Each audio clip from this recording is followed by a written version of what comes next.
Ya. Oke. Gimana cara malaikat berbicara? Satu, mereka berbicara dengan suara yang amat dan sangat. Hal ini disampaikan oleh Yohanes dalam Wahyu pasal 5 ayat 11 sampai 12. Lalu aku melihat dan mendengar suara banyak malaikat menghitung ribuan dan ribuan dan 10.000 kali 10.000. Suara mereka Bapak Ibu, malaikat itu suara mereka. Ya, ribuan dan ribuan. Atau sama dengan 10 kali 10.000 kali 10.000. Gak ada suara sound system apapun yang sebesar dan sekuat suara malaikat itu. Pertanyaan kita, kenapa begitu luar biasanya kuatnya suara malaikat ini? Dan tidak ada satu suara manusia yang bisa mencapai atau melampauinya. Karena ini mau menggambarkan suara Tuhan yang lebih kuat dari suara apapun.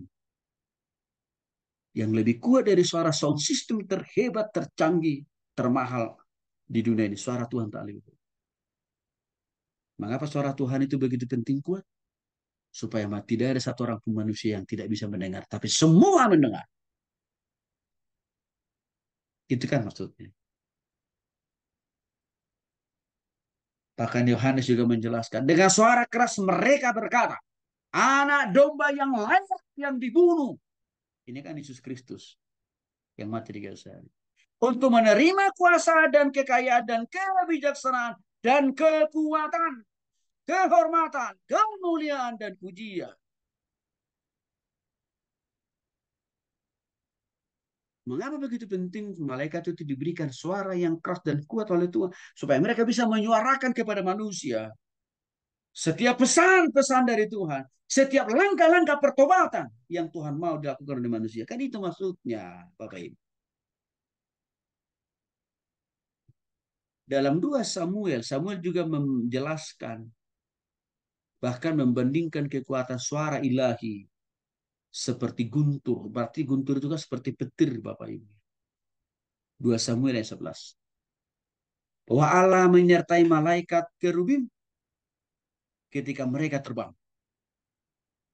Dilanjutkan dengan ayat 14 menyatakan bahwa suara Allah yang dibuat dengan malaikat adalah seperti guntur yang kekal. Artinya suara malaikat itu Bapak Ibu menembus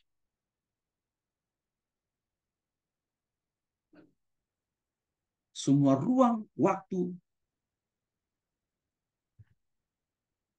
yang ada di dunia ini. Bergemuruh dari sungai.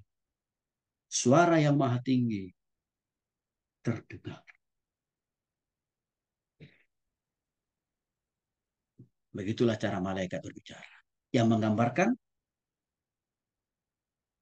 cara Allah berbicara kepada manusia. Motivasi dan tujuannya Tuhan kasih malaikat ini kuasa bersuara dengan suara yang keras. Supaya semua telinga mendengar dan bertobat kepada Tuhan. Kan itu maksudnya. Maka tidak ada alasan manusia suatu saat waktu Tuhan datang kedua kali. Oh, Tuhan, kenapa? Bahasa kampung saya tadi Tuhan.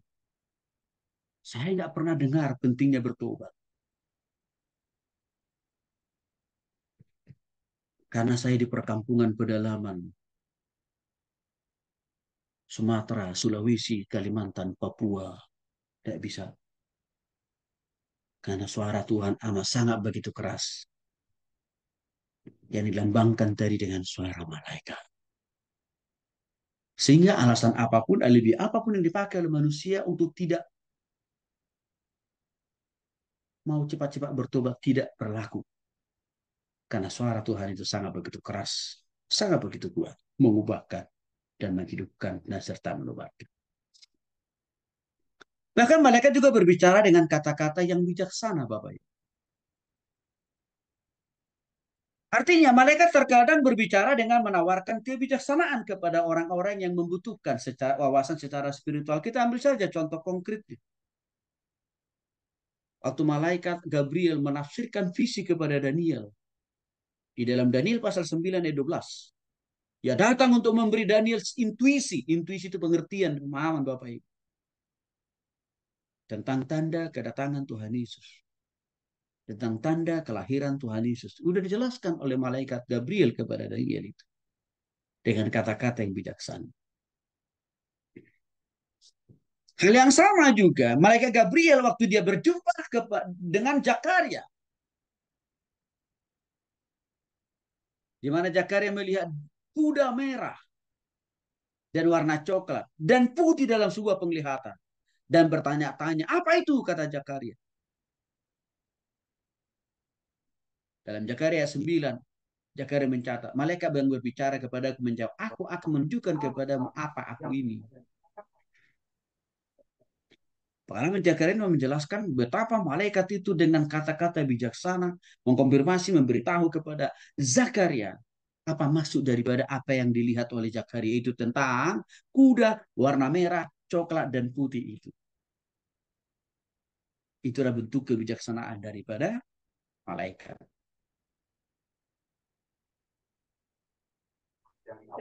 Bahkan Bapak Ibu dalam kehidupan kita sekarang, malaikat juga bisa memberikan kebijaksanaan buat kita tentu berdasarkan arahan dan petunjuk dari Tuhan. Untuk kita bisa memahami, untuk kita bisa mengerti setiap peristiwa yang terjadi di sekitar kita. Saya ambil contoh Bapak Ibu.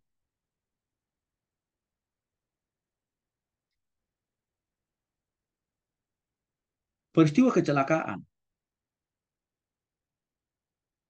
Mungkin bukan kita yang mengalami. Orang lain mengalami.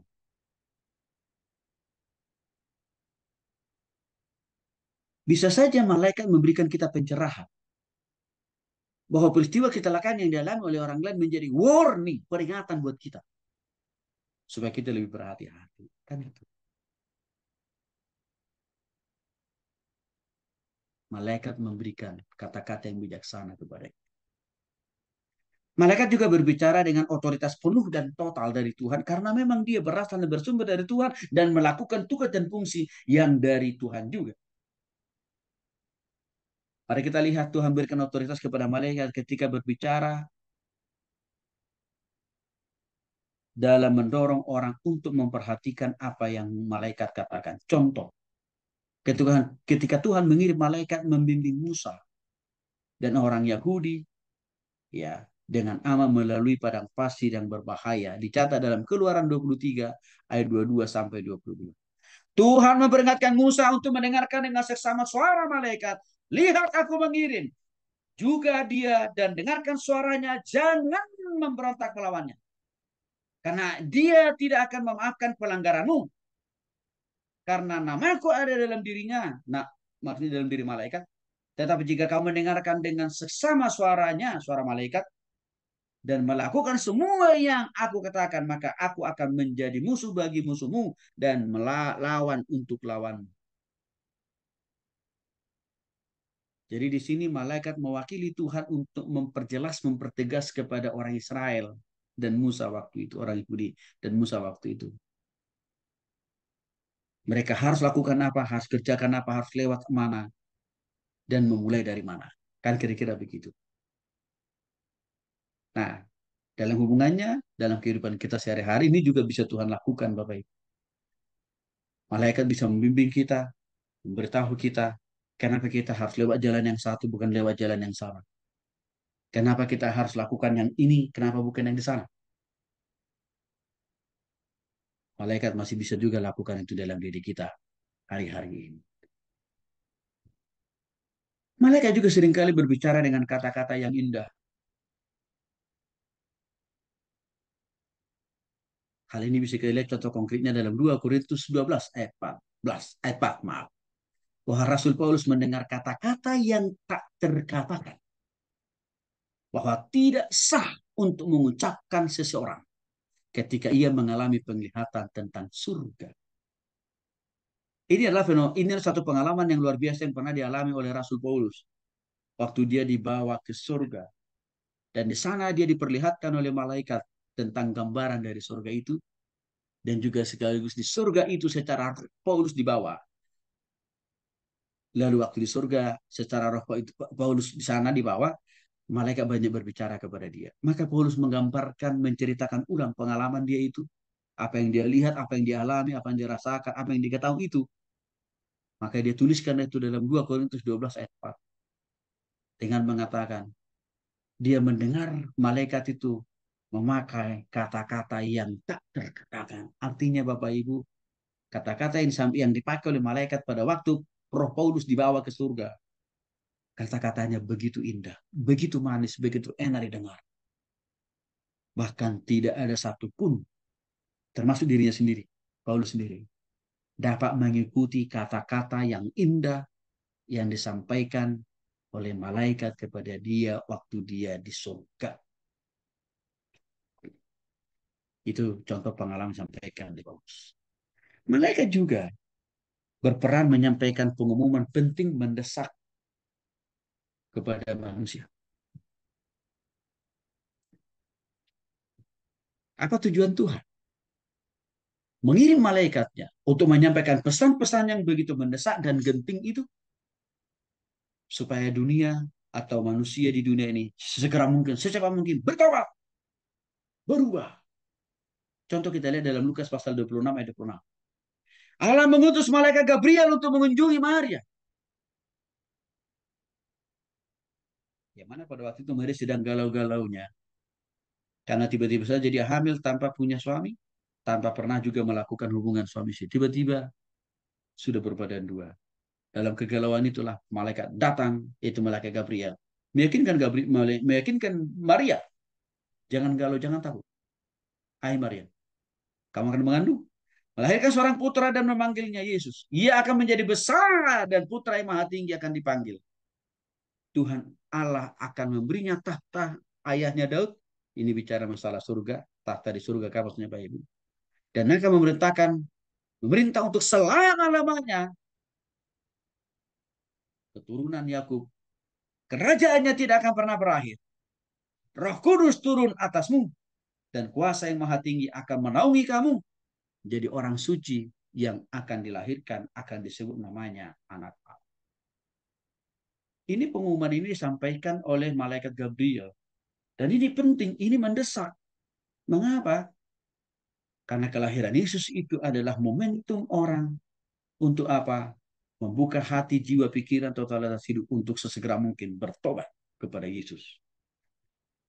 Karena jalan